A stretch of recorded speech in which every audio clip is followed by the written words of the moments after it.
प्रकल्पग्रस्तांच्या प्रलंबित प्रकरणांना तातडीने न्याय मिळावा यासाठी जिल्ह्यात जनता दरबार आयोजित करा अशी स्पष्ट सूचना जिल्ह्याचे पालकमंत्री प्रकाश आंबेडकर यांनी दिली आहे। जिल्हाधिकारी कार्यालयात झालेल्या पुनर्वसन आढावा बैठकीत त्यांनी प्रकल्पग्रस्तांच्या मागण्यांवर तातडीने कार्यवाहीचे आदेश दिलेत। पारकोली ग्रामस्थांसाठी सौर ऊर्जा ग्राम योजना, पिण्याचं पाणी, मंदिरासाठी निधी आणि नोकरीच्या संधींसारख्या विविध मुद्द्यांवर निर्णय घेण्यात आलाय।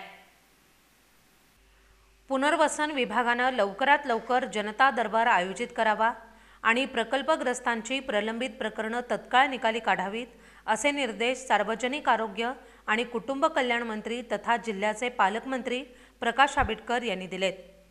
जिल्हाधिकारी कार्यालयातील शाहूजी सभागृहात पार पडलेल्या पुनर्वसन विभागाच्या आढावा बैठकीत त्यांनी ही सूचना दिली आहे। या बैठकीला जिल्हाधिकारी अमोल येडगे, अपर जिल्हाधिकारी संजय शिंदे, जिल्हा पुनर्वसन अधिकारी वर्षा शिंगण, जलसंपदा विभागाचे कार्यकारी अभियंता रोहित बांदिवडेकर यांच्यासह सर्फनाला आणि पाटगाव प्रकल्पग्रस्त नागरिक उपस्थित होते। प्रकल्पग्रस्तांच्या न्यायासाठी कोणत्याही स्थितीत प्रकरणं प्रलंबित राहता कामा नयेत। प्रकल्पग्रस्त युवकांना सहकारी संस्थांमधून रोजगाराची संधी द्या असंही पालकमंत्री आंबेडकर यांनी सांगितलंय।